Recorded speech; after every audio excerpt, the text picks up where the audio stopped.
अस्सलाम वालेकुम नाज़रीन, खुशामदीद आपको कहते हैं प्रोग्राम में। प्रोग्राम आपके लिए डायबिटिक्स इंस्टीट्यूट पाकिस्तान से डिप के फेसबुक पेज से हम हाजिर हैं। जुमेरात को 5 से 6 बजे के दरमियान हमारे साथ तशरीफ़ रखते हैं medical director diabetics institute Pakistan doctor Mohammad Imtiaz Hasan, consultant diabetologist. अस्सलाम वालेकुम डॉक्टर साहब। वालेकुम सलाम। खैरियत से हैं डॉक्टर साहब? और हमारे साथ नाजरीन मौजूद हैं क्लिनिकल साइकोलॉजिस्ट मिस इकरा तारिक, आपको भी खुशामदीद कहते हैं मिस। डॉक्टर साहब, पिछले हफ्ते के कुछ पेंडिंग सवाल हैं, जो प्रोग्राम हो रहा था उसमें कुछ सवाल आए थे, कुछ वो पूछेंगे, कुछ इनबॉक्स में सवाल आए हैं। अच्छा, ये नाजरीन जो देख रहे हैं हमें वो क्वेश्चन भेज सकते हैं? जी बिल्कुल, साथ भेज बिल्कुल। कॉल भी असल में हम वो आज जी जो आमिर वो फ़ोन अगर चार्ज है तो लेके आएँ और जो हमें दें, साथ साथ हम उनको भी एड्रेस करेंगे। ये डॉक्टर इम्तियाज़ पिछले हफ्ते के हैं और यहीं से हम शुरू कर लेते हैं। शाह शहीन है, वो कहते हैं after taking night time medicine we feel hungry, can we eat something और नॉट। ये डॉक्टर साहब किस किस्म का सवाल है कि रात को अगर ये डायबिटिक हैं और ये कोई दवा लेते हैं या इंसुलिन लेते हैं, दोनों ही मेडिसिन अगर हम समझ लें या कॉम्बिनेशन लेते हैं, तो ये रात को भूख लग सकती है और ये क्या सिलसिला है? इसमें बड़े इशू आता है कि जब पेशेंट डायबिटीज़ के रात को खाना खाते हैं, रात का जो मामला है थोड़ा सा एक स्केरी होता है पेशेंट के लिए। अच्छा, हमें मिडल ऑफ नाइट अगर शुगर लो होगी तो हम क्या करेंगे? तो अव्वल तो इनको सबसे पहले ये चाहिए कि अपना शुगर लेवल टेस्ट करें जब इनको भूख लगती है कि क्या चीज़ है, क्या वो शुगर लो की तरफ होती है, अगर नॉर्मल होती है या क्या चीज़ है, या हाई होती है, दोनों कोई भी चीज़ पॉसिबल है। इसमें बहुत सारे हमारे जो पेशेंट हैं वो डिफेंसिव ईटिंग करते हैं। हाइपो से डिफेंसिव ईटिंग है कि आप हाइपो से बचने के लिए खाना खा रहे होते हैं। अच्छा, उससे प्रॉब्लम ये होता है कि एक तो आपका शुगर लेवल अनकंट्रोल रहता है, दूसरा कि वेट गेन होता है। आप बेवकत खाना खा रहे हैं, एक एहतियात के तौर पे मेरी शुगर कहीं लो ना हो जाए, और उसमें ज़ाहिर है कि कैलकुलेटेड खाना नहीं होता, आप बहुत कुछ खा जाते हैं, तो उससे ये प्रॉब्लम आती है। तो सबसे पहले हमें डॉक्यूमेंटेशन चाहिए कि हमें कि उस वक्त हमारा लेवल क्या है। अगर तो लेवल लो की तरफ है, हमें फिर अपनी दवा के अंदर कुछ एडजस्टमेंट की ज़रूरत है, कमी करें या जो भी अगर ज़्यादा है तो उसको दवा को बढ़ाया जाए, लेकिन ये डॉक्टर के मशवरे से करें। खाली इस वक्त के डिफेंस मुझे भूख लग जाती है, मैं डिफेंसिव ईटिंग हम करना ये मुनासिब नहीं है। लेकिन हाँ, आमतौर पे हम रिकमेंड करते हैं अगर आप इंसुलिन ले रहे हैं और या कोई ओरल भी ले रहे हैं तो रात सोने से पहले एक छोटा सा स्नैक ले सकते हैं, लेकिन एक पूरा खाना खाना, और कुछ लोगों ने तो वो फ्रिज में खाना तैयार रखा होता है कि हमने खाना उठ के रात को 12-1 बजे खाना खाना है। और एक जो बड़ी एक वबा है वो कि रात को देर तक जो लोग जागते हैं वो कुछ ना कुछ खाते रहते हैं। ये बड़ी एक मंचिंग होती रहती है, उसमें डील्स आती रहती हैं, फूडफुल खाने भी होते हैं, मील के अलावा भी बहुत कुछ हो रहा होता है, ड्रिंक्स चल रहे होते हैं। तो ये सारी चीज़ें शुगर ख़राब करने वाली बातें हैं। मेरा ख्याल इनको शुगर लेवल टेस्ट करना चाहिए, फिर उसके बाद देखें कि क्या इसमें कमी होती है, बेशी होती है, उसके मुताबिक डोज को एडजस्ट करें।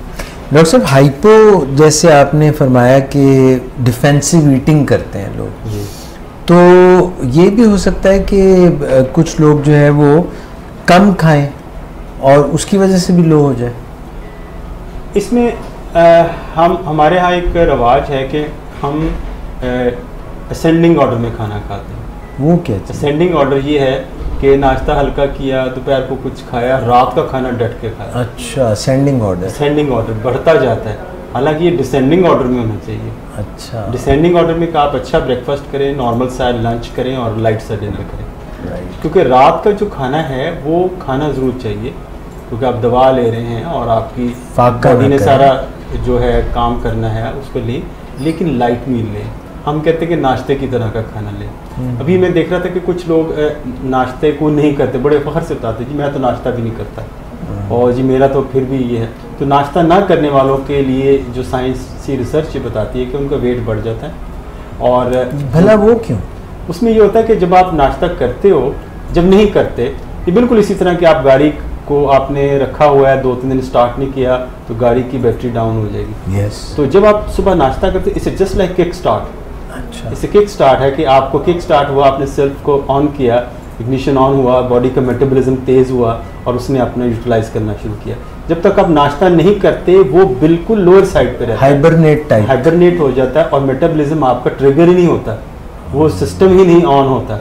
आप सिस्टम को ऑन जरूर करिएगा नाश्ता करने के साथ। अभी परसों मैं एक स्टडी को देख रहा था, उसमें ये था कि उन्होंने ये कहा कि जो लोग नाश्ता करते हैं उनके अंदर हार्ट डिजीज़ का इंसिडेंस कम होता है बनिस्बत उन लोगों के जो लोग नाश्ता करते हैं। नाश्ता ना करने वालों के अंदर हार्ट डिजीज़ का भी एलिमेंट ज़्यादा, तो इसके फ़ायदे ही फ़ायदे हैं। तो नाश्ता अच्छा करें, गुड ब्रेकफास्ट है, दरमियाना सा लंच करें और रात का खाना लाइट से लें। इससे आपका, क्योंकि जो डायबिटिक पेशेंट के अंदर जो मेन प्रॉब्लम होता है वो फास्टिंग ब्लड शुगर लेवल काफ़ी हाई आता है, तो उसमें एक बड़ा अच्छा रोल प्ले हो सकता है कि अगर आप रात का खाना लाइट रखें। डॉक्टर साहब, ऐसा कौन से फूड्स हो सकते हैं रात को जो कदरे हमारे ब्लड शुगर को थोड़ा उठा के रखें, बहुत नीचे भी ना जाने, जो जूद हजम ना हो, स्लो हजम होते हैं? इसमें हम उसको कहते हैं अपनी ज़ुबान में कम्प्लेक्स कार्बोहाइड्रेट्स। कम्प्लेक्स कार्बोहाइड्रेट यानी वो निशास्ता जिसके अंदर फाइबर का एलिमेंट ज़्यादा हो। यानी अगर आप होल व्हीट ब्रेड लें, रोटी लें और जो ऐसी चीज़ें जिनके अंदर फाइबर ज़्यादा है, जौ का दलिया है, वो भी मैंने जैसे कि नाश्ता कर दलिया भी लें, तो जिसके अंदर फाइबर ज़्यादा है वो कम्प्लेक्स कार्बोहाइड्रेट। कम्प्लेक्स कार्बोहाइड्रेट की खूबी ये होती है कि वहाँ से जो ग्लूकोज है वो स्लोली रिलीज होता रहता है बनिस्बत कि आप एक कप ड्रिंक ले लें या आपको जूस ले लें या मीठा ले लें, उससे शुगर तेज़ी से ऊपर जाएगी और तेज़ी से नीचे भी आएगी। तो ये चीज़ें वो प्रॉब्लम कर सकती हैं। डॉक्टर साहब, ये कुछ ऐसा भी होता है किसी में कि जैसे वो होता है ना, एक कई टूटी नहीं होती टैप, वो कई ढीले होते हैं, उनमें टिप टिप टिप गिरता रहता है। कोई ऐसा भी हो सकता है कि रात भर कोई जिगर से जैसे कोई टिप टिप टिप ग्लूकोज निकलता है, सुबह आपने कहा लोगों का हाई ब्लड शुगर होता है फास्टिंग में, ऐसा हो सकता है कुछ? देखिए, जो फास्टिंग ब्लड शुगर लेवल है वो दो चीज़ों की वजह से होती है। एक तो जो रात को हमने खाना खाया होता है उससे शुगर बढ़ता है, दूसरा जो हमारा लिवर एक ऐसी फैक्ट्री है जो रात को खुलती है। देखिए, हमें नेचर ने, अल्लाह ने हमें एक ऐसा सिस्टम दिया है कि अगर हम रात को भूखा सोएं, फॉर एग्जांपल हमने खाना नहीं खाते, सुबह बड़ी भूख लगी, तो भूख तो लगी होती है, लेकिन आप भी ये नहीं, अगर ये सिस्टम ना होता हमें फीडबैक का, तो हमारी शुगर रात सोते में लो हो जाती है, हम प्रॉब्लम में चले जाते हैं। तो जो जिगर है इस स्टोर हाउस, जो ग्लूकोज, इसमें जो ग्लूकोज ग्लाइकोजन की शक्ल में स्टोर होता है, गोदाम है। तो जब आप खाना नहीं रात को खा रहे होते तो ये थोड़ा थोड़ा ग्लूकोज खून के अंदर शामिल करता रहता है ताकि आपका बॉडी का निज़ाम, आपको नींद पुरसकून रहे, आपकी शुगर एक ख़ास लेवल से नीचे ना जाए, और ये अल्लाह का बड़ा कंट्रोल सिस्टम है। डायबिटिक्स के अंदर ये चीज़ लूज़ कर देते हैं, उनका जो जिगर है वो अनचेक्ड ग्लूकोज बनाता है क्योंकि इंसुलिन की प्रॉब्लम होती है, इंसुलिन की डेफिशिएंसी होती है। बेसिकली बॉडी के अंदर इंसुलिन और ग्लूकागॉन का बड़ा एक तालमेल चल रहा होता है। इंसुलिन शुगर को लो कर रही होती है, ग्लूकागॉन बढ़ा रहा होता है, तो नॉर्मली ये बड़े बैलेंस तरीके से चल रहे होते हैं। तो डायबिटिक में होता है कि इंसुलिन कम हो जाती है यानी शुगर बढ़ जाती है, ऊपर से ग्लूकागॉन वो भी बढ़ जाए, उसकी स्पीच में बढ़ जाती है, वो भी ज़्यादा जिगर से ग्लूकोज को ज़्यादा निकाल रहे होते हैं। तो अल्टीमेटली जो रिजल्ट होता है, यानी ये दो नदियाँ एक दरिया की शक्ल अख्तियार कर लेती हैं, जो खाना खाया होता है और एक जो जिगर से भी ग्लूकोज आ रहा होता है। तो ये दरिया जो है ये सुबह फास्टिंग शुगर हाई होने के उसकी वजह है बुनियादी तौर पर। एक सवाल मेरा ये है कि क्या डायबिटिक पेशेंट्स को भी कैलोरीज का कोई हिसाब रखना चाहिए, जैसे कि अगर वो रात का खाना ले रहे हैं तो वो कम कैलोरीज वाला खाना लें, नाश्ता करें तो ज़्यादा कैलोरीज उसमें हों? क्या कैलोरीज का डायबिटीज़ के साथ क्या जो है वो रिलेशन है? इससे इनडायरेक्ट ताल्लुक है क्योंकि डायबिटिक पेशेंट आमतौर पे ओबेसिटी उनके अंदर होती है, ओवरवेट होते हैं, उनका वज़न अपनी हद से ज़्यादा होता है। तो जब वो खाना खाएं तो उनको अपनी कैलोरीज़ का हिसाब रखना चाहिए कि कितनी कैलोरीज़ का खाना खाते हैं। तो जितनी उनकी रिक्वायरमेंट है उसके मुताबिक एटलीस्ट लें। बॉडी के अंदर एक चीज़ होती है जिसको हम बेसल मेटाबॉलिक रेट कहते हैं, BMR कहते हैं। वो ये होता है कि एक आपके जिस्म के अंदर एक ख़ास एनर्जी का अपनी कैलोरीज आपको चाहिए ही चाहिए, चाहे आप कुछ भी ना करें, बिल्कुल सो भी जाएं, बैठ भी जाएं, तो इतने आपके बॉडी की फंक्शन को ये बेसिक कैलोरीज का एक लेवल चाहिए। लेकिन जब आप एक्सर्ट करते हो तो ये कैलोरीज कंज्यूम होती है। तो अगर आप ओवरवेट हैं तो और आप नेगेटिव बैलेंस में जाना चाहते हैं तो आपका जो इनटेक है कैलोरीज का वो माइनस होना चाहिए, यानी आप कंज्यूम ज़्यादा कर रहे हो, ले कम रहे हो। वेट तब बढ़ता है जब आप ले ज़्यादा रहे हो और कंज्यूम कम कर रहे हो। तो इसका हिसाब रखना ज़रूरी। लेकिन उससे भी जो इम्पॉर्टेंट है, कैलोरीज के साथ साथ हमें ऐसी ग़िज़ाओं का इंतखाब करना है जिसके अंदर ग्लाइसेमिक इंडेक्स, जिनका लो ग्लाइसेमिक इंडेक्स है। ग्लाइसेमिक इंडेक्स बेसिकली ये होता है कि किसी भी खुराक की जो शुगर बढ़ाने की कैपेसिटी है उसको ग्लाइसेमिक इंडेक्स कहते हैं। शुगरियत जिसको उर्दू में कह सकते हैं। तो उससे तो ऐसी ग़िज़ाओं का इंतखाब करें जो हाई फाइबर हों, जिन शुगर कम बढ़ाएं, और बढ़ाएं भी तो स्लो बढ़ाएं, तेज़ी से ना बढ़ाएं। तो ये कैलोरीज और इसका जो है ना, डॉक्टर साहब मुझे ये कह रहे थे ना, अभी डॉक्टर साहब जो बात कर रहे थे कि थोड़ा थोड़ा जो है वो चलता रहता कार्बोहाइड्रेट्स, कॉम्प्लेक्स कार्बोहाइड्रेट्स और कुछ इंसुलिन और ये, तो ये एक उसका बैलेंस जो है उसमें मुझे एक अजीब सा गाना याद आ गया, अड्डी टप्पा लाई रख दी, लारा लप्पा लाई रख दी। तो कुछ ना कुछ काम चलता रहता है। ये आपको समझ आती है बातें? हाँ जी, पंजाबी आती है। ठीक है। अच्छा जी, मोहम्मद यूनुस गोंदल साहब हैं, कहते हैं सर मेरा आपसे सवाल ये, अच्छा डॉक्टर साहब पहले इनका नहीं सवाल मैं करूँगा, मैं सवाल एक इससे हट के करूँगा, क्योंकि मलिक सज्जाद ने कहा है कि मेटफॉर्मिन सूट नहीं करती, इसका कोई मुतबादिल है? अच्छा दूसरा डॉक्टर साहब ये है कि एक और सवाल पहले आया था कि ये डॉक्टर मेटफॉर्मिन पे बड़ा जोर देते हैं, ये कोई ख़ास दवाई है? मेटफॉर्मिन जो जिसको उर्फ़े आम में हम एक ग्लूकोफेज के नाम से मशहूर है, ब्रांड नेम उसका ग्लूकोफेज है और न्यूडिपार है इसके नाम से। ये देखें कि दुनिया की कोई भी डायबिटीज़ मैनेजमेंट गाइडलाइन इस फ़िक्रे के साथ शुरू होती है कि डायबिटीज़ का इलाज लाइफस्टाइल मॉडिफिकेशन एंड मेटफॉर्मिन। वाह। यानी आप तर्ज़ ज़िंदगी में बदलाव करें और मेटफॉर्मिन लें, यानी ये बुनियाद है, कॉर्नरस्टोन है। इसके बगैर किसी भी डायबिटीज़ ट्रीटमेंट की मैनेजमेंट शुरू करनी नहीं चाहिए। राइट। ठीक है। लेकिन बाज़ औक़ात ऐसे होता है क्योंकि मेटफॉर्मिन ऑब्वियसली एक केमिकल कंपाउंड है जी, और बहुत ज़्यादा सेफ़ है, लेकिन कुछ लोगों के अंदर इंटॉलरेबिलिटी यानी इसको बर्दाश्त नहीं करते। अच्छा। तो आमतौर पे इसके जो साइड इफ़ेक्ट्स होते हैं, इसमें दिल का मतलाना, वॉमिटिंग शुरू होती है, कुछ लोगों को लूज मोशंस शुरू हो जाते हैं, डायरिया हो जाता है और पेट के मसाइल। तो थोड़ी मिकदार से शुरू करने से? हाँ, ये देखिए इसमें हम जो कहते हैं कि एक असूल है मेडिसिन के अंदर, गो लो गो स्लो। ठीक है, यानी थोड़े से शुरू करें या स्लो चलें, आहिस्ता आहिस्ता उसको एडजस्ट करें, को बॉडी को एडजस्ट होने का टाइम दें। तो जब आप इसको शुरू करें तो डॉक्टर हज़रात के लिए मैसेज है जो हमारी जनरल प्रैक्टिस में है, जो फ्रंट लाइन पे हैं, तो अगर मेटफॉर्मिन शुरू करें तो उसमें दो चीज़ों का ख्याल रखें। एक तो लो डोज से शुरू करें, राइट, और हफ्ते के वक्फे से उसकी डोज को बढ़ाएं, अप टाइट्रेट करें। दूसरा ये है कि वो खाने के दरमियान में लें या खाने के बाद में लें, खाने से पहले लें, इससे पहले ना लें, इससे वो गैस्ट्रिक इरिटेशन का एलिमेंट वो कम हो जाता है। तो अगर आप बात करते हैं कि इसका मुतबादल क्या है, तो जवाब है ना। अच्छा, कोई नहीं है, मुतबादल नहीं है, क्योंकि ये इसका एक यूनिक मैकेनिज्म ऑफ एक्शन है जो किसी और दवा के अंदर शायद नहीं है। किसी हद तक इसके जो इससे मिलता जुलता एक्शन TZD से, जो उसको हम ग्लिटाजोन्स भी कहते हैं, वो उसके अंदर ये पाया जाता है कि वो भी इंसुलिन रेजिस्टेंस को बॉडी के अंदर वो कम करते हैं, लेकिन उसका मैकेनिज्म दूसरा है। और उसके साथ प्रॉब्लम ये होती है कि उसके अंदर वेट गेन होता है। मेटफॉर्मिन का फ़ायदा ये है कि इसमें वेट लॉस भी होता है और आपका शुगर लेवल बेहतर रहता है, लिवर पे ये एक्ट करती है, पेरिफेरल टिश्यू पे एक्शन करती है, लेकिन थोड़ा है। लेकिन इसको लिवर में मेन, जैसे आप कह रहे थे कि फास्टिंग हाई आ जाती है, तो ये उस नलके को खोलती है, बंद करती है, जो आपको टिप कर रहा होता है, जहाँ से ग्लूकोज टपक रहा होता है। तो सर इस तरह की एक और भी तो वो है दवाई जो खाया होता है उसको स्लो करती है और एब्जॉर्प्शन को भी स्लो करती है। उसमें जो है, उसमें हम इसमें हम जो जिसका DPP-4 इनहिबिटर्स की बात करते हैं, उसमें एक नई दवाई है जिसमें ग्लिटाजोन्स इसमें ग्लिटाजोन्स नहीं, सॉरी, इसमें हम सीटाग्लिप्टिन्स हम जिसको कहते हैं, ग्लिप्टिन, सीटाग्लिप्टिन्स है या विल्डाग्लिप्टिन्स है, ये सिग्लिप्टिन्स का नाम है जी।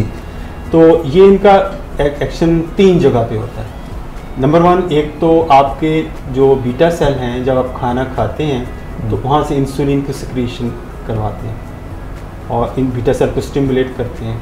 दूसरा ये करते हैं कि जो अल्फा सेल्स हैं, जो ग्लूकागॉन ज़्यादा बना रहे होते हैं, बीटा सेल तो इंसुलिन बना रहे होते हैं, ये इंसुलिन बनवाते हैं और ग्लूकागॉन को सप्रेस करते हैं। तो उससे ये होता है कि जो अल्टीमेट रिज़ल्ट होता है कि शुगर का कंट्रोल टू बेहतर हो प्रॉम्प्ट। जाए। तो दोनों तरीके से रिएक्ट कर रहे होते हैं। लेकिन अच्छी बात इनमें ये होता है कि ये मील रिलेटेड है कि आप जब खाना खाओगे तभी उतनी ही इंसुलिन निकलेंगे और उतना ही ग्लूकागॉन सप्रेस होगा। This is meal related phenomena. तो ये किसी हद तक उसको कवर करते हैं। लेकिन आप ये देखें कि ये लिवर पे एक्ट नहीं कर रहे, ठीक है, ये पैंक्रियास पे एक्ट कर रहे हैं। और एक और किस्म की दवा है जिसको हम एकॉर्बोस कहते हैं। एकॉर्बोस ये होती है कि वो जो ग्लूकोज है वो इंटेस्टाइन से जहाँ से एब्जॉर्ब होता है और जिन रिसेप्टर से वो जिन खिड़कियों से वो जज़ब होता है, सादा लफ्ज़ों में, खून को ब्लॉक करता है, खून में जब जाता है तो ग्लूकोज जो है वो अंतड़ी में ही रह जाता है, खून के अंदर नहीं जाता। वो भी लोगों के पेट खराब करता है। वो भी पेट, उसमें गैस बहुत ज़्यादा होती है, लोगों का पेट भी अपसेट हो सकता है। उसमें भी यही प्रिंसिपल है कि गो लो गो स्लो। जबरदस्त। आपकी बारी, कुछ पूछना चाह रहे हैं? अभी नहीं ज़हन में आ रहा तो मेरे पास है सवाल। नहीं, एक क्वेश्चन जो शायद इससे थोड़ा सा हट की है कि किसी ने कमेंट में ये पूछा हुआ था कि क्या हाई ब्लड शुगर का और नक्सीर का आपस में कोई ताल्लुक है? हाई ब्लड शुगर का, हाई ब्लड प्रेशर का होगा, नक्सीर नहीं। ये देखिए, हाई ब्लड प्रेशर और नक्सीर, एपिस्टेक्सिस। ऑब्वियसली जब आप ब्लड प्रेशर, ये देखिए जो नक्सीर है ना, यहाँ एक कान के, ये नाक के जो अगला हिस्सा है, इसको हम एक लिटिल एरिया कहते हैं। इसको लिटिल एरिया जिस बंदे ने डिस्कवर किया था उसके नाम पे।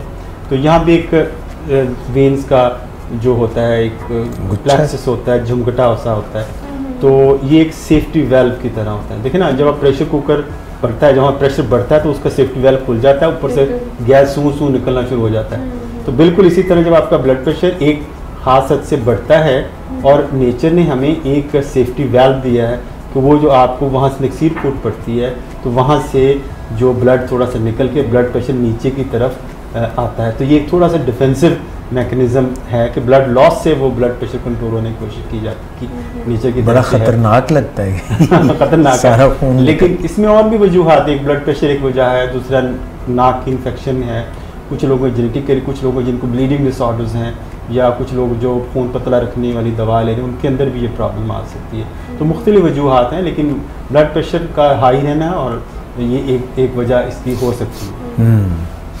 लो जी, फरीद मलिक साहब की भी बात सुन लें जी।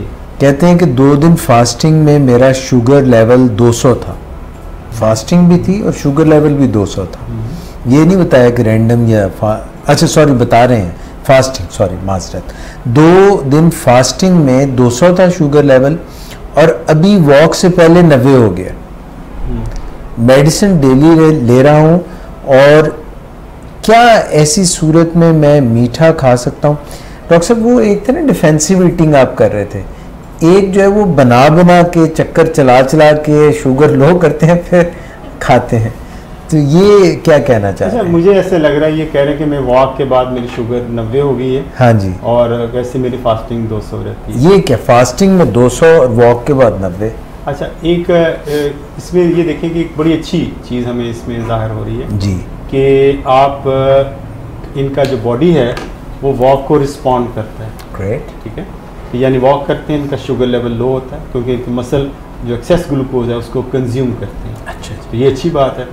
फास्टिंग जैसे मैंने बताया उसकी मुख्तलिफ वजूहात हैं, या तो इनकी रात की जो दवा ली गई है वो पूरी नहीं है, कम है, या रात का खाना उनका ज़्यादा है, और दूसरा ये तीसरी ये बात है कि कहीं ना कहीं ये गड़बड़ होती है कि रात को लेट उठ के ये खाना मंचिंग का एलिमेंट है। इसमें ये होता है कि जब आप फास्टिंग को कंट्रोल करें तो 2-3 चीज़ों का ख्याल जरूर रखें। एक तो रात का खाना बहुत जल्दी खाया जाए, नंबर अच्छा एक, रात का खाना लाइट रखा जाए, हल्का रखा जाए, और दूसरी बात ये है कि रात को खाने में कम्प्लेक्स कार्बोहाइड्रेट यूज़ किए जाए।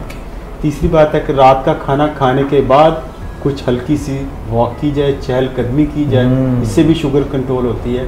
और अगर आपका डॉक्टर इजाज़त दे और उसमें कोई प्रॉब्लम नहीं है तो आप मेटफॉर्मिन की डोज को भी बढ़ाया जा सकता है, जिससे मैं बात की, तो ताकि वो जिगर से जो ग्लूकोज एक्सेस बन रहा है तो वो उसको एडजस्ट किया जा सके। तो इस तरीके से अपनी कंट्रोल की जा सकती है। एक बड़ी अजीब सी फिनोमेना भी आता है, बहुत सारे पेशेंट कहते हैं जी मैं वॉक से पहले गया तो मेरी शुगर थी जो है जो है 90 थी, मैं वॉक से वापस आया तो मेरी 200 हो गई। हाँ, उलट हो गया जी। तो वो उसका क्या होता है कि ड्यूरिंग वॉक जो जाते हैं उनका शुगर लेवल नीचे की तरफ जाता है वॉक के दौरान, तो बॉडी के अंदर हाइपो, सब क्लिनिकल हाइपो की किस्म होती है। तो अब जो ये होता है कि जब शुगर नीचे आती है तो जैसे जिगर मैंने बताया गोदाम है, तो वहाँ से ग्लूकोज आ जाता है, ठीक है। वो उनको बचाने की कोशिश करता है कि ये बंदा वॉक पूरी करे, अपने एग्जर्ट कर, उसको ग्लूकोज की ज़रूरत है। हाइपो से डिफेंस, बॉडी का इंटरनल डिफेंस भी तो हाइपो से लड़ता है ना, तो वो उसकी शुगर जब आती है तो शुगर हाई होती है। तो ऐसे लोगों को ये क्या करना चाहिए? ऐसे लोगों ने वॉक करने से पहले कुछ ना कुछ कोई फ्रूट, कोई स्नैक खा के जाएँ, ताकि वो जो ग्लूकोज या जो कार्बोहाइड्रेट आपने लिया है वो उनके लेवल को मेंटेन रखें, बजाय कि जिगर से हम उधार लें, हम अपनी खुराक की, अपने स्नैक से इसको पूरा करें। सिंपैथेटिक सिस्टम ना ऑन हो जाए। जी, उसको ऑन ना हो। ज़बरदस्त। अच्छा, इसमें एक और सवाल, जैसे अभी आपने कहा कि हमें खाने के बाद अगर वॉक कर रहे हैं तो कितना टाइम बीच में आए? क्या हम खाने के फ़ौरन बाद वॉक कर लें या बीच में हम कुछ मिनट का जो है वो गैप दें? इसमें एक ख़ास ख्याल रखना जरूरी है। कुछ लोग हार्ट पेशेंट होते हैं, कार्डियक पेशेंट होते हैं, जिनको पोस्ट प्रेंडियल एंजाइना होता है। पोस्ट प्रेंडियल एंजाइना होता है कि वो खाना खाने के बाद उनको एंजाइना की सिम्टम होती हैं, क्योंकि खाना जब खाते हैं तो खून का बहाव मिद्दे की तरफ ज़्यादा होता है और आपके हार्ट की तरफ कम हो जाता है, कॉर्नी वेसल की तरफ कम हो जाता है, इससे एंजाइना की सिम्टम प्रेसिपिटेट होती हैं। ऐसे लोगों को तो ज़ाहिर है कि खाने के बाद कुछ लंबा वॉक ना करें तो ज़्यादा बेहतर है। लेकिन अगर आप जैसे हमने पहले भी एक दफ़ा बात की थी, रिसेंट स्टडीज़ में बताया गया है कि आप खाना खाएं, उसके आध घंटे बाद, निस्फ घंटे बाद आप 10 मिनट की वॉक कर लें हर खाने के बाद, तो इससे भी आपके शुगर लेवल इंप्रूव करने में हेल्प होगी। तो मिनिमम नॉर्मल हेल्दी में आप आधे घंटे बाद वॉक कर सकते हैं, नो प्रॉब्लम। डॉक्टर साहब, उसमें वॉक ब्रिस्क वॉक करें, तेज़ वॉक करें या आहिस्ता आहिस्ता खरामा चहल करें? नहीं, दरमियानी स्पीड के जो आपकी है, तेज़ वॉक ना करें, ज़ाहिर ओबेसिटी के रोज़ के अपने प्रॉब्लम आते हैं, तो बेहतर है कि दरमियानी स्पीड के साथ वॉक कीजिए। अच्छा डॉक्टर साहब, जो लोग वॉक करते हैं और जिनको ब्लड प्रेशर का भी मसला है, जैसे कुछ लोग हैं जो वॉक कर रहे हैं और एकदम से बीपी उनका हाई हो जाता है, तो वो क्या फिर वॉक करना छोड़ दें? वो क्या कर सकते हैं? वो अपना ब्लड प्रेशर अच्छा कंट्रोल करें, अच्छे किसी डॉक्टर को दिखाएं, ब्लड प्रेशर कंट्रोल करें। सिर्फ इस बिना पे कि ये मेरे वॉक के दौरान ब्लड प्रेशर हाई होता है तो मैं नहीं वॉक नहीं करूँगा, तो ये एक एक्सक्यूज़ हो सकता है। तो मेरे ख्याल से उनको इलाज करवाना चाहिए। वॉक से ब्लड प्रेशर भी कंट्रोल होता है, बड़ा अच्छा कंट्रोल होता है, क्योंकि ऐसे हमारे अंदर रतूबतें भी तो खारिज होती हैं जो हमें रिलैक्स करती हैं। क्योंकि जब वॉक करते हैं तो जो आपकी मसल की जो वेसल्स हैं वो खुल जाती हैं, तो खुलती हैं तो आपकी जो पेरिफेरल रेजिस्टेंस कम होती है, जिससे आपका जो ब्लड प्रेशर है वो बेहतर कंट्रोल होता है। डॉक्टर साहब, अब वो जो सवाल कुछ हमसे वैसे पूछे गए थे वो भी आपसे पूछ लें। जी डॉक्टर साहब, ये कुछ सवाल हमारे पास आए हुए हैं इनबॉक्स में। अच्छा जी, छोटे छोटे सवाल हैं मगर काफ़ी हैं। अब ये कहते हैं कि डॉक्टर साहब, इंसुलिन शुरू कब करनी चाहिए, ज़रा तफसील से बताएं। इसमें हम काफ़ी बात भी कर चुके हैं, लेकिन ये एक सवाल अच्छा है। बहुत सारे पेशेंट कहते हैं जी कि इंसुलिन मैं क्यों शुरू करूं, मैं कब कैसे लगाऊं और शुरू कब करनी चाहिए, कौन सा ऐसा कट ऑफ पॉइंट है जिसमें हमें इंसुलिन शुरू कर लेनी चाहिए। देखें, जब आपका एक तो टाइप 1 के अंदर पहले दिन से आपको इंसुलिन पे चले जाना चाहिए, प्रेगनेंसी के अंदर डे 1 से आपको इंसुलिन पे उसको कंट्रोल करना चाहिए। दो तो एब्सोल्यूट इंडिकेशन है कि जिसमें कोई रू रियायत की गुंजाइश नहीं है। ये जो तीसरी बात है कि अगर आपका शुगर लेवल कंट्रोल है, आप ओरल एंटी डायबिटिक यानी ओरल दवाइयाँ खा रहे हैं, जो शुगर की गोलियाँ खा रहे हैं और आपका कंट्रोल नहीं हो रहा, A1C आपका मुसलसल 7 से ऊपर जा रहा है और उससे भी हाई जा रहा है, तो आपको इंसुलिन के बारे में सोचना चाहिए। चौथी चीज़ ये है कि कोई सर्जरी दरपेश आन पड़ी है कि ऑपरेशन होना है, पित्ते का ऑपरेशन होना है या अपेंडिक्स का ऑपरेशन होना है या कोई भी, तो आप सर्जरी प्लान सर्जरी है तो उसके अंदर भी आप इंसुलिन पे जाएं ताकि ज़ख्म की भी हीलिंग हो और उस तरह प्रॉब्लम नहीं हो।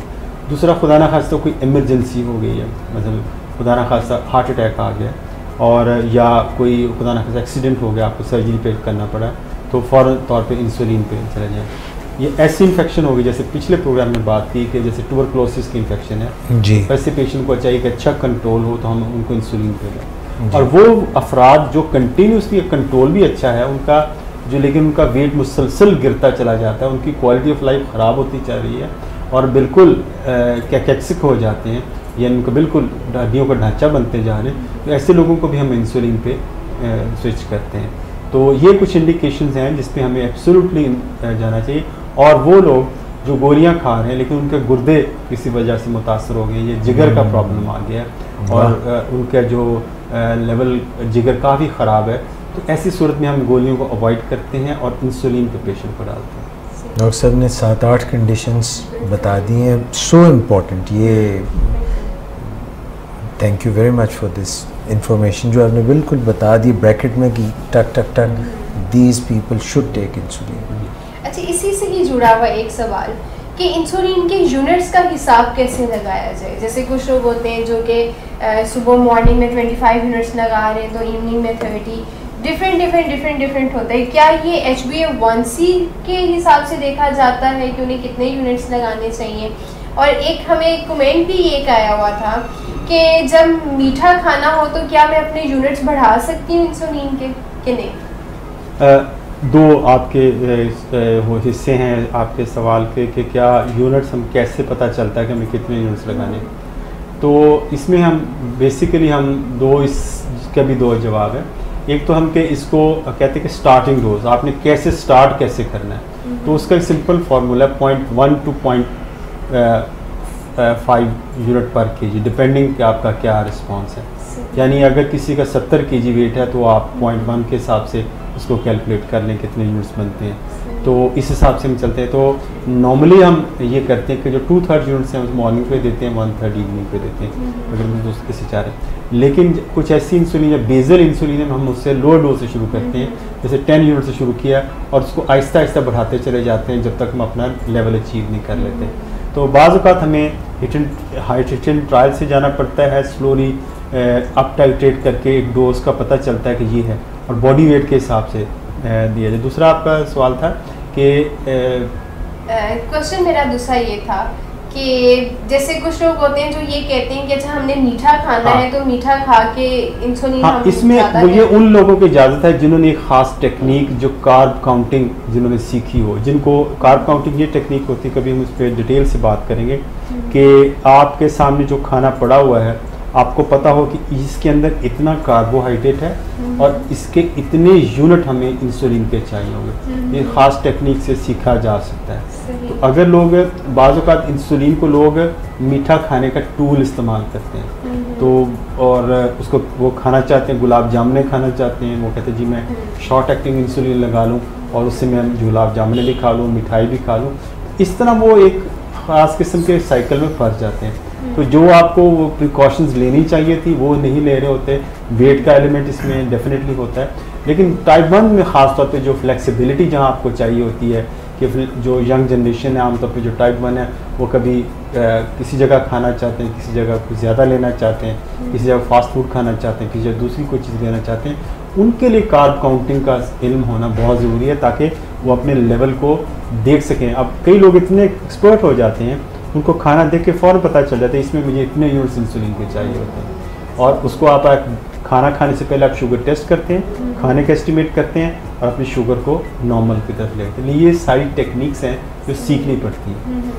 अच्छा, एक और सवाल आपसे मेरा ये है कि क्या ऐसा होता है कि जैसे कुछ टैबलेट्स होती हैं जो किसी को सूट नहीं करती और किसी को सूट कर जाती हैं, क्या इंसुलिन भी उनमें से एक चीज़ एक वाहिद ऐसा है कि दवाई जिसमें किसी को सूट करती है और किसी को नहीं करती सूट? इंसुलिन का जो पहले इंसुलिन होती थी जो बीफ से ली जाती थी उसके अंदर क्योंकि एंटीजेनिसिटी ज़्यादा होती थी, यानी वो एलर्जिक रिएक्शन कुछ लोगों कर सकती थी।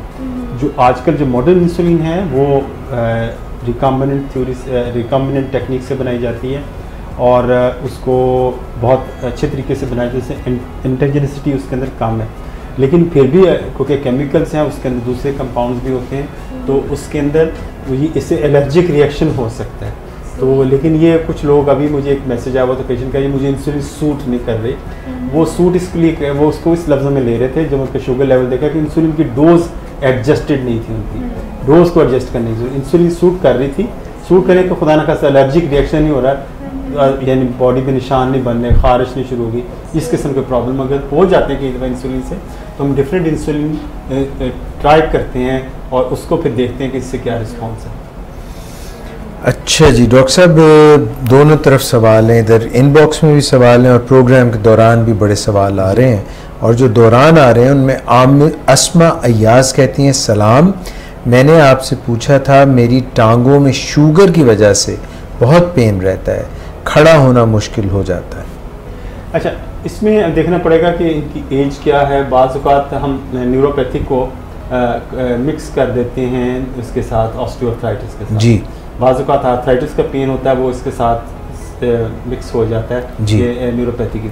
अच्छा, इसमें आमतौर पे ये टांगों में जो दर्द है खासतौर पर पिंडियों में, उन लोगों में ज़्यादा है जिनका शुगर लेवल ठीक नहीं होता। इनको चाहिए कि शुगर लेवल को कंट्रोल करें और बहुत अच्छा कंट्रोल करें, और इसके साथ कुछ दवा होती है वो अपने डॉक्टर के मशवरे से बड़ा अच्छा न्यूरोपैथी का ट्रीटमेंट है जो टांगों के दर्द को खास खातर ख्वाह देता है, और इससे टांगों का दर्द भी ठीक होता है। रात को अगर टांगों के दर्द की वजह से नींद डिस्टर्ब होती है, नींद को भी बेहतर करता है। तो ये दवा, लेकिन क्योंकि इसको आपको डॉक्टर के मशवरे से लेनी पड़ेगी, उसके अपने साइड इफ़ेक्ट्स भी होते हैं, इसकी ओवरडोजिंग भी ख़तरनाक होती है।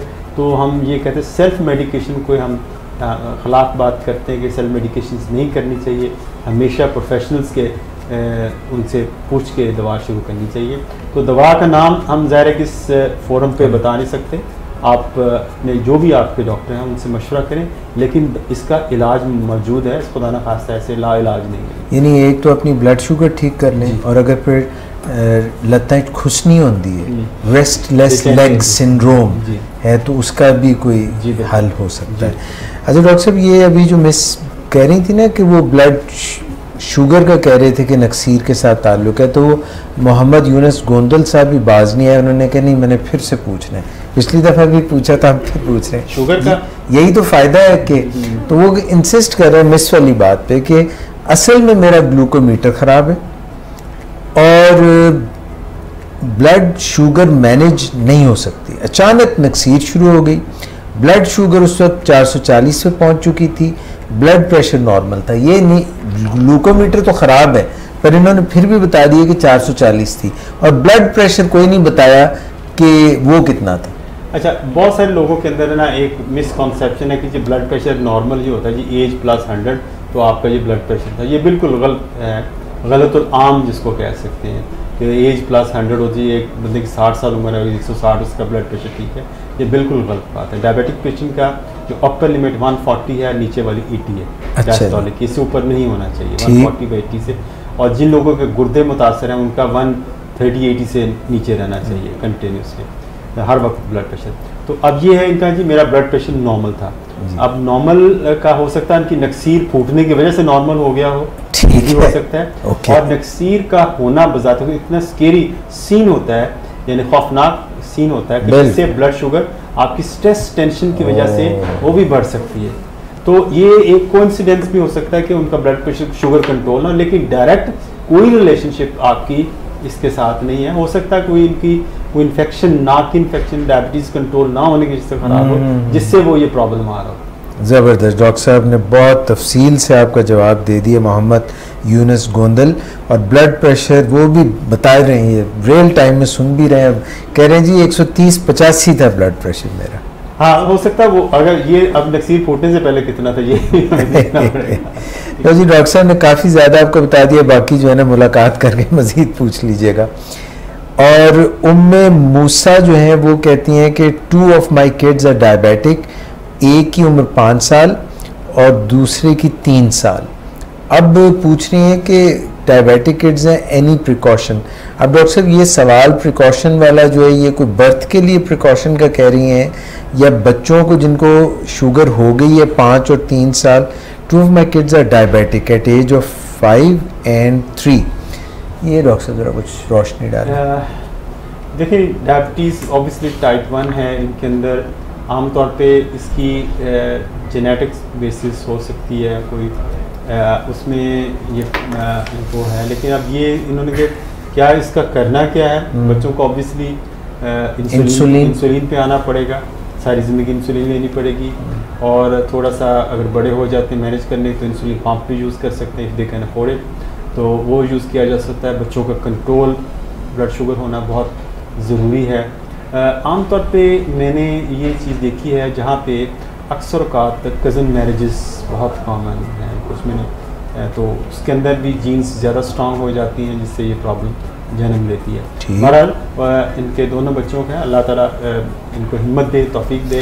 डॉक्टर साहब गुजारा हो जाता है डायबिटीज़ के? They can live normal life, they can attain the normal life span. वैसी कोई बात नहीं है कि उनका प्रॉब्लम हो, लेकिन आपको अंडर केयर रहना पड़ेगा।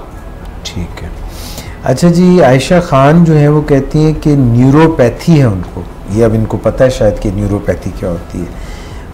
अच्छा, उनको नहीं है, उनके हस्बैंड को है। वो 52 साल के हैं, आयशा खान के हस्बैंड 52 साल के हैं, उनको न्यूरोपैथी है। आयशा खान माइंड न करें, मुझे एक जोक याद आ गया।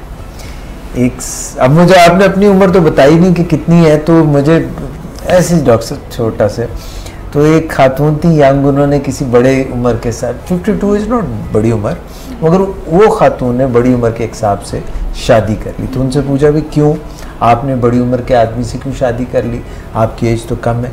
उन्होंने कहा 2 वजूहत थी। उन्होंने कहा क्या? उन्होंने कहा एक तो इनकी इनकम और दूसरे इनके दिन कम। अल्लाह खैर करे, अल्लाह ताला ज़िंदगी दे। तो ये जनाब 52 साल के हैं, और ये ज़रा बताइए कि न्यूरोपैथी क्या चीज़ है जी, और 52 साल के इनके हस्बैंड।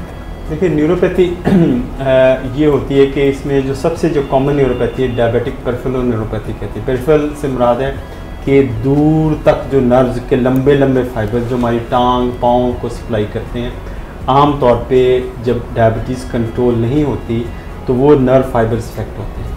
वो डिफरेंट तरीके से होते हैं कि शुगर का आगाज़ हुआ, पाँव सुन होते हैं, हल्के हल्के पाँव सुन होते हैं, फिर सुइयाँ से भी चुभती हैं, फिर उसके बाद ऐसे जैसे कोई चाकू से स्टैबिंग कर रहा है, इतनी शदीद दर्द होती है।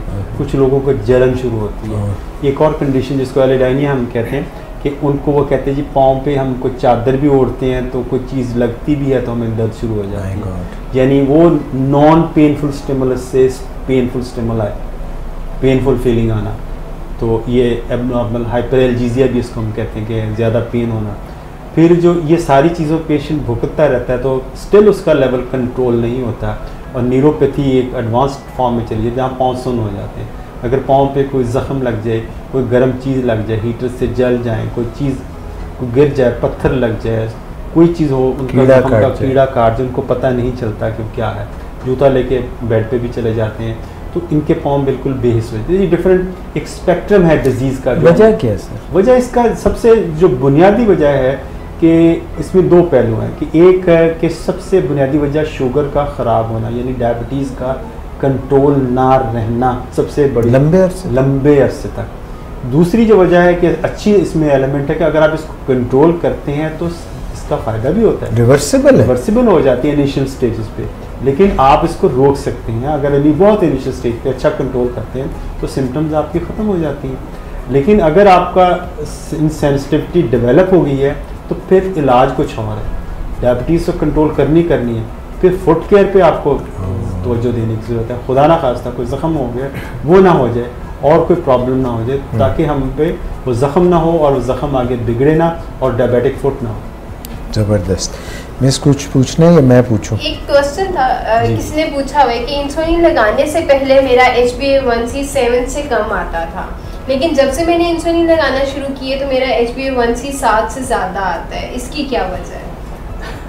ये इंसुलिन लगाने से पहले उनका HbA7 क्या आता था, तो एक तो सबसे पहले के कुछ बेहतर था तो उन्होंने इंसुलिन शुरू किया तो ख़राब हो गया। लेकिन मेरा ख्याल है कि इन्होंने एक चीज़ की लिबर्टी ली है, क्योंकि एक गलतुल आम लोगों के अंदर ख्याल है कि अगर हम आज इंसुलिन ले रहे हैं तो अब हमें 7 खून माफ़ है। तो वो हर वो चीज़ वो समझते हैं कि इंसुलिन एक लाइसेंस है to eat anything you like, ठीक है, जो आप खाना चाहते खा सकते हैं।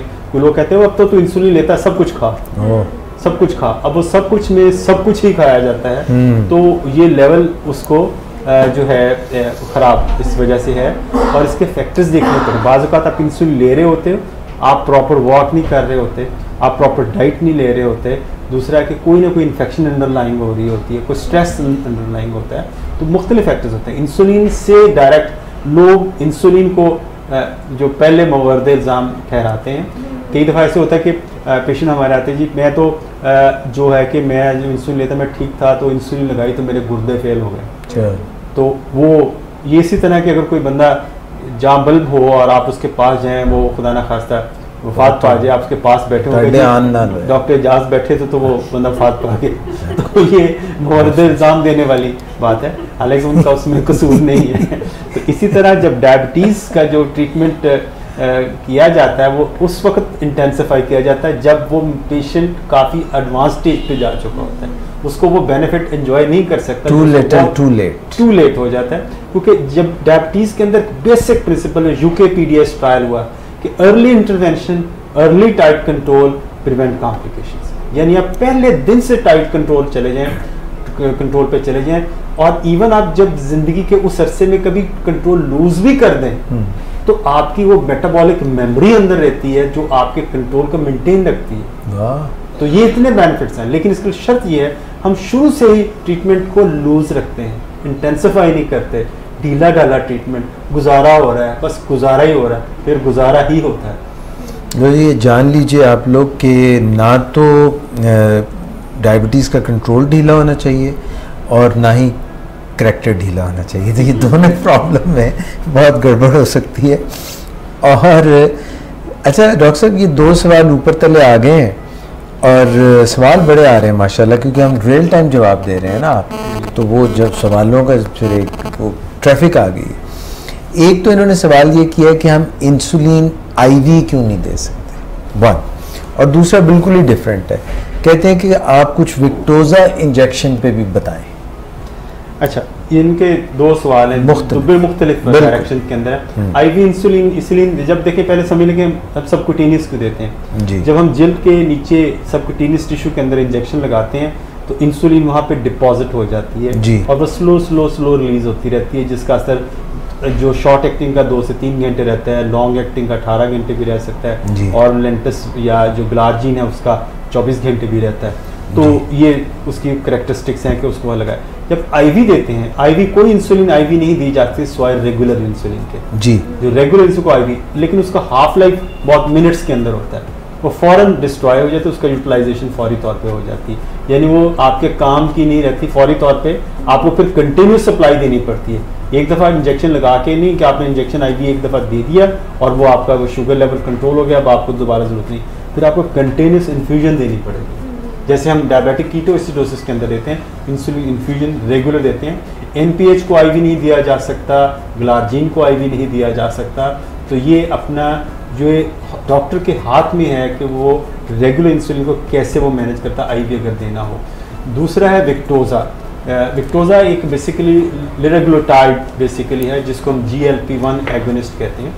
GLP-1 एगोनिस्ट के एक पीछे छोटी सी कहानी इसके पीछे है कि अमेज़न के जंगलात के अंदर एक लिज़र्ड यानी छिपकली पाई जाती है, जिसको जेला मॉन्स्टर कहते हैं, और उसमें जो है कि उसकी एक खसूसियत थी जिसकी बुनियाद पे एक कुछ बायोलॉजिस्ट थे, उन्होंने इसको देखा कि ये क्या चीज़ है।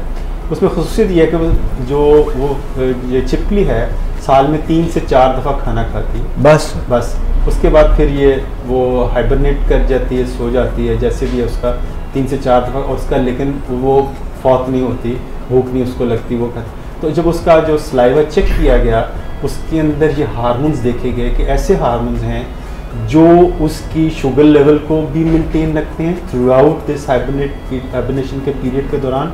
दूसरा वो ये करते हैं कि उसके जो इंटेस्टाइन की मैदे की जो मूवमेंट है उसको स्लो डाउन करते हैं, ताकि जो खाना खा लिया है वो थोड़ा रिश्ता जाए और वो खून के अंदर शामिल है। जब इस कैरेक्टरिस्टिक को देखा गया, जब उसके सलाइवा के अंदर जब उसको स्टडी किया गया कि ह्यूमन बीइंग के अंदर भी ये है, लेकिन थोड़े से डिफरेंट मॉलिक्यूलर स्ट्रक्चर के साथ। तो एक जो बंदे थे बायोलॉजिस्ट बैठा था, वो जब एक साइंटिस्ट जो डॉक्टर था, जो साइंटिस्ट था, वो बैठा जो सुन रहा था ये वाली प्रेजेंटेशन, उसके ज़हन में why not this can be used as a treatment of diabetes. कि अब ये जो लिराग्लुटाइड है ये इंजेक्टेबल फॉर्म में है और इसका काम ये होता है कि आपके इंसुलिन को स्टिमुलेट करती बीटा सेल से जी, ग्लूकागॉन को सप्रेस करती है और जो स्टाइटी सेंटर जो आपको भूख ख़त्म करने का इंदिया देने वाला जो सेंटर है ब्रेन के अंदर, स्टाइटी सेंटर जिसको कहते हैं, उसको स्टिमुलेट करती है, यानी आप थोड़ी ग़िज़ा से सेटिस्फाइड हो जाते हैं। तो इससे ये और इंटरेस्ट GIT मोटिलिटी को ये डिक्रीज स्लो डाउन करती है। तो इससे शुगर लेवल आपका जो पोस्ट मील शुगर लेवल बड़ा अच्छा कंट्रोल में आता है। इसका जो सबसे अच्छा इफेक्ट है वेट लॉस। तो वेट लॉस में अच्छा है क्योंकि डायबिटीज़ के अंदर जब आप वेट लॉस एक बेनिफिशियल इफेक्ट है तो इसको आप यूज़ कर सकते हैं। अब इसके फ़ायदे साइंटिस्ट ने ये दुनिया के अंदर ये लिराग्लुटाइड को जब स्टडी किया गया ट्रायल्स के अंदर, उन्होंने कहा ये लोग जिन लोगों के स्टडी किया गया उनके अंदर कार्डियोवास्कुलर मॉर्टेलिटी यानी दिल के अमराज भी कम हुए।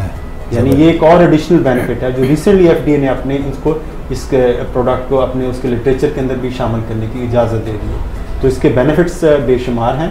पाकिस्तान के अंदर ये अवेलेबल है, प्राइस ज़रा हाई है इसकी थोड़ी सी, तो इसको यूज़ किया जा सकता है। और मज़े की बात है इसको हर चीज़ के साथ यूज़ किया, आप गोलियों के साथ भी दे सकते हैं, इंसुलिन के साथ भी दे सकते हैं। अच्छा, ज़बरदस्त। डॉक्टर साहब ये सुबह शाम लगानी पड़ती है या क्या? विक्टोज़ा दिन में एक दफ़ा है। इसी तरह से मिलती जुलती एक और दवा है जो करीब अगले साल पाकिस्तान के अंदर भी वो 1 से वीक होगा, यानी हफ्ते में एक दफ़ा लगेगी। तो वो बिल्कुल यही काम करेगी GLP-1 against, long acting GLP-1 against. ज़बरदस्त। आज का प्रोग्राम यहीं तक। काफ़ी सारे आज डॉक्टर साहब से इतने सवाल बौछार कर दिए सवालों में, मगर ये डॉक्टर साहब कि हमारे पास ना अगले प्रोग्राम के लिए भी अभी सवाल हैं और इंसुलिन पे बहुत सवाल है। हमने आपसे कुछ इंसुलिन के मुतालिक जानकारी आज हासिल की है, मगर और भी जिन लोगों के सवाल रह गए हैं उनको हम मेरे ख्याल से नोट करके हम अगले प्रोग्राम में भी शामिल कर लें और जो इंसुलिन पे सवाल बता रहे हैं वो भी हम ठीक हो गया। मेरे ख्याल से कि काफ़ी इस तरह आज हमने आपको जो है ना मुख्तलिफ अनवाओ इकसाम के सारे सवाल एक ही प्रोग्राम में कर दिए, गुलदस्ता पेश कर दिया। तो आपका बहुत बहुत शुक्रिया डॉक्टर साहब, thank you very much for your precious time. और मिस इकरा आपका हमेशा की तरह बहुत शुक्रिया। नाजरीन, इसके साथ ही आज के प्रोग्राम से हमें इजाज़त दीजिए। इंशाल्लाह फिर हाजिर होंगे। अपना बहुत ख्याल रखिएगा, अपनी सेहत का ख्याल रखिएगा, अपनी ब्लड शुगर का ख्याल रखिएगा, अपने गिर्द दो पेश में अपने फैमिली मेम्बर्स, अपने फ्रेंड्स, खाते पीते हुए अपना पूरा लाइफस्टाइल, तर्ज ज़िंदगी का ख्याल रखिएगा। अल्लाह ताला आपको बहुत सेहतमंद ज़िंदगी दे। इजाज़त चाहूँगा। अल्लाह हाफ़िज़।